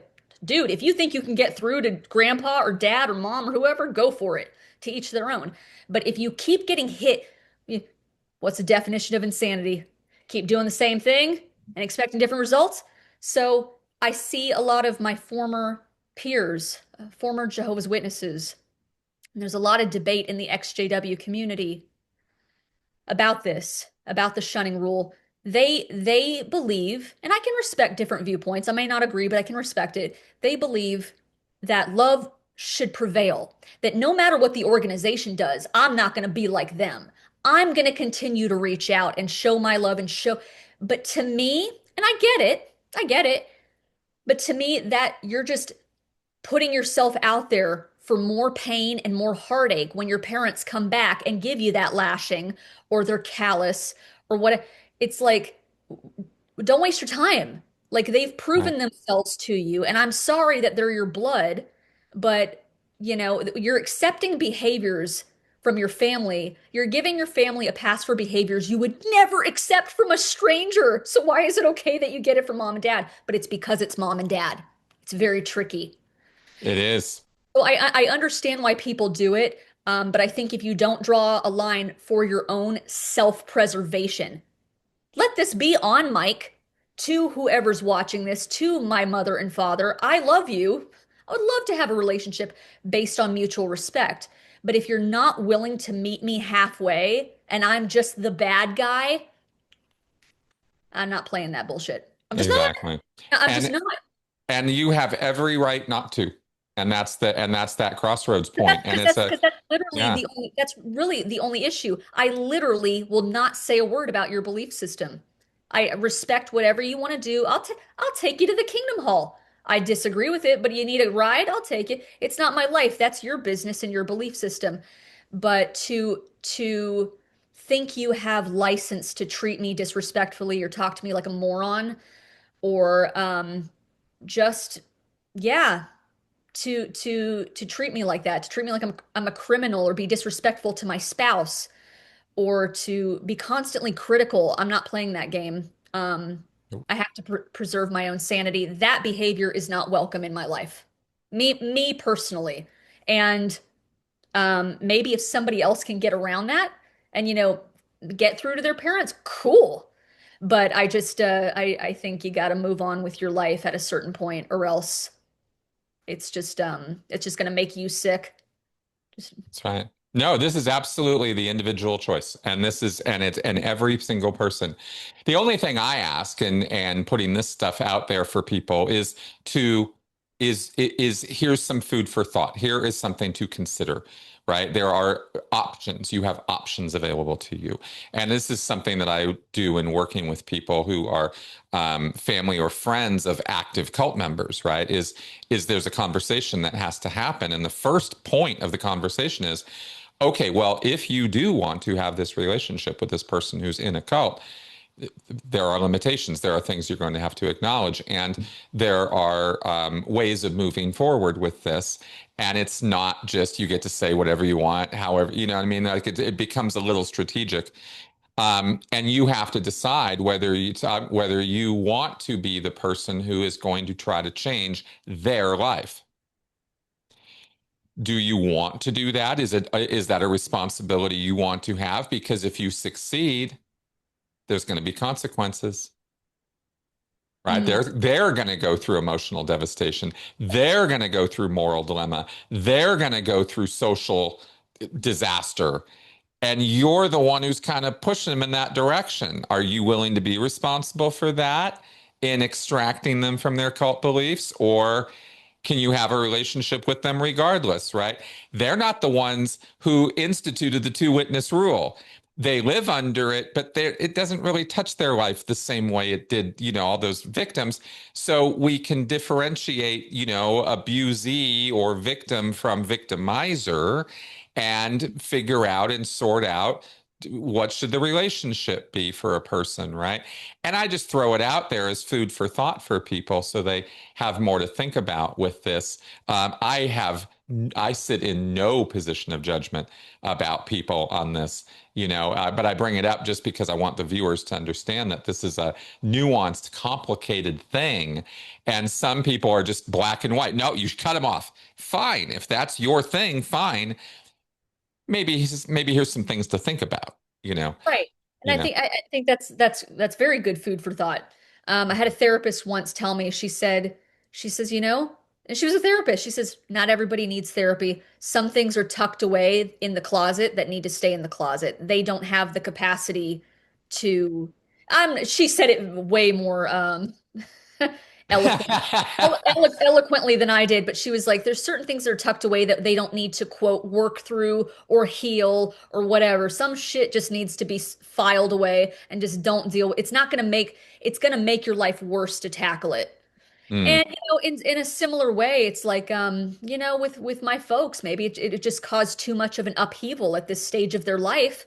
And it's not, it's I would like to think that their daughter means more. But also it's not like, oh my God, woe is me, poor me. I just miss my parents. I love my parents. I'd love to have a relationship with them. But if it's going to screw you up that much and your whole life, I mean, you're just going to fall to pieces. It's unfortunate. Yeah, like you said, it fucking sucks, but you do what you got to do. that's right. These are the dilemmas familially. these are the dilemmas ex-cult members face, and it sucks, it just kind of does. Um, and we move forward and we survive regardless, right? And maybe someday they'll change their mind. Maybe someday they'll reach out. And if so, hey, wouldn't that be great? But you don't see me holding my breath for it. And I'm not going to continue to, pant and chase for their approval. They've put themselves in a position that they're in. I recognize that they are locked into this thing, and it's just not something I can have in my life. Yes, exactly. And quite frankly, and I've said this before, even in my first book, I said, if this really is, if you're content on your path, truly, like truly you've internalized it and you're truly content and happy on your path, who am I to take that away from you? Now, we can look at it, we can flip this around and talk about the human rights violations that it's causing. And it's screwed up that they're telling family members, there's social pressures and a system of punishments and rewards that you can speak to your family, you can't speak to your family. It's like it's very complicated and nuanced, like you said. But really, if this really truly makes you happy, I think it sucks the consequences of holding on to your belief system. It means we don't have a relationship. But then, who am I to rip that from you? If that really truly gives you hope and happiness, it's a mess. It is a mess. It is. Belief can really mess with people, and these structures really do. And it sucks to be on the outside and get some objectivity and get some perspective on the JW, Scientology, et cetera, and see them for what they are: scammy, high control, abusive organizations. And then yet have to deal with the reality of real people and the real sticky, messy, horrible stuff that gets involved in relationships, and this is really where a lot of the second gen world revolves around, is these sticky points, these difficult points of this, because the kids and the parents in some cases, because sometimes, the reverse is true. The parents get out and the kids are still in. Right. I, And then the I kids are actually, the one running it on the parents. You suck. You're an apostate. You're horrible. I can't believe you're my parents. I wish I had different parents. I mean, you get all the nasty going in the other direction. Right. So that that's happens too.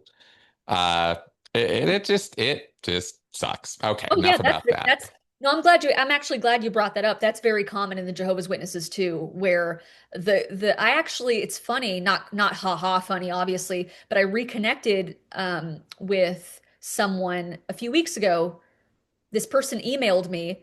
She's like, "I knew you when you were a little kid." And I'm just thinking, "Huh?" And I look at the name, I'm like, "Oh my." I called this person. I said, "Oh my God." And it was just like this total shock to the system because I remember this person being very devout and they were expressing just deep regret to me that I can't believe I raised my kids in this. And I think this person has 4 kids, 3 or 4 kids, and most of them are in, but one is awake and left. And she just this person, she apologizes profusely. I can't believe I did this. I can't believe it. And the kids, are shunning her Actually, the parents. mother, shunning the parents. Yeah. And she's not the only example. There's so many I've that had many such conversations over the years from former Scientologists, right, who've reached out to me. Same deal, right? I got my kids in, and now they're trapped in. What can I do, right? Or I don't know what to do. They won't talk to me anymore. And it just sucks, right? And we commiserate. yes, yes, but there's hope. I'd like to end this on hope. Oh Well, yeah, I guess to wrap this up a little bit, I guess. Thank goodness for, I mean, it has its downsides, but social media and access to the internet, man, it is obliterating the Jehovah's Witnesses.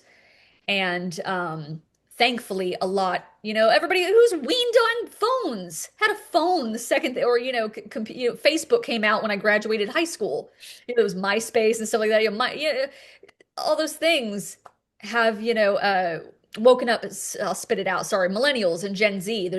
If a millennial or Gen Z Jehovah's Witness is hardcore, it's because they were born into a hardcore Jehovah's Witness family. oh So yeah.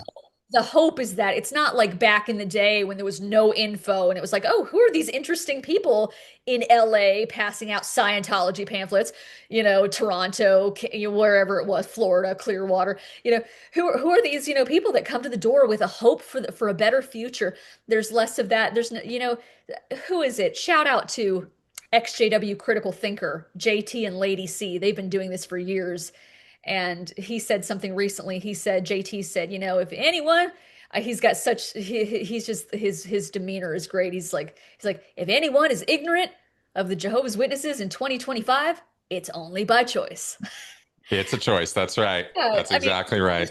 there's so much information out there. So thankfully, the numbers are dwindling and they are bleeding as an organization. And their recent, this is too long now at this stage, but there have been recent changes to their policies, little tweaks, nothing big enough to like free the people. They're still maintaining their control and manipulation. And any changes they do make is to cover their own ass, and it has nothing to do with giving the individual any kind of power or independence. Yeah. So yeah, No, you, shuffling the papers on the desk. They're in crisis management right now. The witnesses are. that's right. And that will continue because the inquiries will continue and the exposure will continue. When you create generations of abused kids, you can expect, and then you give those kids the power of mass communication through the internet, expect consequences. And that's what these organizations did not see coming. The internet has been what called Scientology's Vietnam because they just can't fight back against it. And it's just this insurgency fight and it's death by a thousand cuts. There's no one and done on this. These organizations are far too big and they've been around for far too long to have that kind of death now of you could go burn the whole JW, and I'm not saying do this. You could go burn the whole JW headquarters down. It's still going to keep going. You Yes. could go blow up Clearwater. It's still Scientology is going to still keep going in some fashion. It's not like that. It's death by a thousand cuts, and it's cutting off their new membership intake. And even when you do that, it's still multi-generational to get rid of these groups when they get to a certain size, because the people have to die off. And there have been far smaller organizations that didn't proselytize that took 80 or 100 years to finally have the last member die off, right? The Muggletonians and stuff, right? I mean, you can look this stuff up. So organizations have a long shelf life. But I agree with you completely that the internet has been making these groups less and less and less popular and less appealing to anyone who, has a little bit of Google power on their phone and is willing to do it. The hardest part about stopping these groups or stopping their growth is getting people to do the search in the first place. That has been my bugbear this entire time, is getting people to just pick up and type the damn thing in so you can do the fact check. Well, even You even know, with my folks, I'm handing it to you on a silver platter. Here is the link. I'm not making this up. This is not, just naysaying, bitching about the organization. This is like documented stuff that you told me was wrong, and they, yeah, exactly, exactly. Just yeah, like if it like JT says, if you're ignorant of the Jehovah's Witnesses in 2025, it is only by choice. And that's same right. thing, same thing with Scientology. All You of know. them. That's right. That's exactly right. Well, okay, we have covered a lot of territory today, and Bethany, you have been very open and very wonderful today. I really appreciate your candor and your take on all of this stuff. What a story. And I'm just one drop in the bucket. My story is one drop in the bucket. I mean, there are some insane stories out there. I mean, there's other XJW YouTubers and they've lost family members, and some of them are CSA survivors, and really that's just my goal with Stop the Shunning with my YouTube channel is just it's because it's too easy. It's too easy to look at what I'm doing and just be like, "Oh, she's just bitter." That's because that's what we're told when we're indoctrinated. Just Bitter bitter, apostates. or it's revenge, or she's looking for vindication. No, I love my parents. That's why I'm pissed. That's why I'm pissed off. This is inhumane to Yeah. pressure people to cut off their own family. Now, I mean, if your family is just toxic and bad for you, that's a separate conversation. But like, if things are otherwise okay and it's this belief system that's standing in the way and driving this wedge, it really does lead people to that cost benefit weighing of what's worth it to me, my salvation and everything I've worked for, and do the right thing and make sure I don't screw up and make sure I follow all the rules so I get my prize at the end, or using reason and logic and just basic human decency and saying this is effed up that we treat people. Chris, let's say you were a Jehovah's Witness and you were disfellowshipped and I just knew you on the periphery. We're not even family. I would think it's screwed up to act like you don't exist. And I don't even really know you. But to have to go through to the Kingdom Hall and just walk past you like you're a ghost. And yeah, they've changed, they tweaked that a little bit. Now you can say hello to someone who's disfellowshipped or removed, but you can't talk to them. Silly stuff. They've gotten themselves into so much hot water and legal battles. And we'll see more of that. Let me just put it that way. There's a lot more to come because they're bleeding numbers. They're bleeding numbers Right. and people are getting hip to them and but yeah, and it's painful, but you can let the pain completely consume you, or you can attempt to do something positive with it and instigate change, like what you're doing. And You what you're doing. know, podcasts. Yeah. So It's what we do. That's and it's what we can do. So yeah, as far as these organizations go, especially when they're destructive cults that almost one for one for one for one for one, are covering up instances of actual criminal behavior. You can't, you have to take a stand, and that's what some of us have chosen to do in a dedicated manner with our channels and whatnot. So, where do people find you? yeah, so you can go to my YouTube channel, Stop the Shunning. Mhm. You can find my book, Physically In, Mentally Out, Navigating Your Exit from Watchtower, on Amazon. Currently working on my next book. I'm looking for a publisher. That's called Burning Down the House, Coping with Toxic Family Dynamics, Estrangement, and Rebuilding Your Life. Just kind of circling back to that question of, what do you do when the other party refuses to hear your viewpoint or refuses to accept you for who you are? Are you going to accept this idea of conditional love? It's a very toxic, sustainable model that a lot of people stick to for the sake of family. These moral platitudes like, family is thicker, blood is thicker than water, or family comes first. Yeah, we would like to think that family is that safe space, but what if they're not? What if you have a difficult call to make? And that's I walk through the whole book, that each person, it's a very personal decision, but here's the pros and the cons of which route you can take, because I'm not dogmatic because I came from a dogmatic organization, so I don't have to live with the results of your decision. So Exactly. but ultimately, like, what are you willing to put up with, that kind of thing. So but yes, stop the shunning. I just want people to feel validated, just understand you're not crazy. Yeah, I've been there, got multiple t-shirts to prove it, like like what you're doing, and just try to use some humor and just help people through a difficult time. I can't fix it, and I'm one voice. Like I said, I'm one drop in the bucket. You have other voices in the X cult space. I know you and I have kind of talked about this, but in the X cult space, you have different voices, and I may not be the right person for someone. Somebody else is going to listen to somebody else and be like, you know what, Chris, when I heard his podcast, something clicked, or when I listened to this person, something clicked. So that's just life. People here, as long as you're presenting facts and information to empower the individual to make to make an informed decision. That's the whole point. I don't care if you're a Jehovah's Witness, as long as you know about do you know about blah blah blah blah blah. Okay, and you still want to be a Jehovah's Witness? Well, that's your right. That's But right. That's right. that's really the fundamental issue, isn't it, Chris?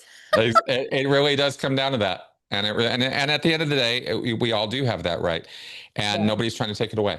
But is it an informed decision? And is it a moral decision? And is it contributing to something that is constructive or destructive? And to me, these are the essential questions for, for navigating life, period, really. So, Bethany, again, thank you very much for coming around and sharing your story and your time with me. I really, really appreciate it. Thank you, Chris. I really enjoyed being on the channel. Thank you very much for Awesome. having. Awesome. Yeah. Well, you got a link, folks, down below there to Bethany's channel. You can go check it out. Oh, by the way, audiobook. Did you do an audiobook as well as the written book for what you've published? So physically in, mentally out is on Amazon, but it's as Kindle or paperback. Yeah.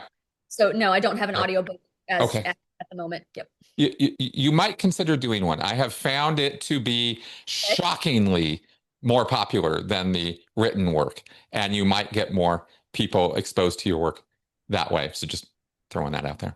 Doing it in I my, was I'll shocked. do I was it in really my, surprised. I was yeah, really surprised. Yeah. I'll do it in my mother's tone of voice. So they Yep. really Oh, and if you do that, I guarantee you more sales because you're really good at that. get get your ass to Amazon right now because I told you to do it. I'm your mother. I told you to do it. You're so good at that. Awesome. All right. Folks out there, thanks for coming around and watching us gab on a mad rate about all of this. Very much appreciate your viewership and your support. If you're finding the show and the channel educational, informative, and entertaining, which I hope you are, then consider supporting the channel through Patreon, PayPal, or other sources of funding and love that you can send me so that I can continue to do this work because, as I like to remind you guys from time to time, this is all fan funded. I work for you guys. So support the channel and support the work, and I will see you next week. Bye bye.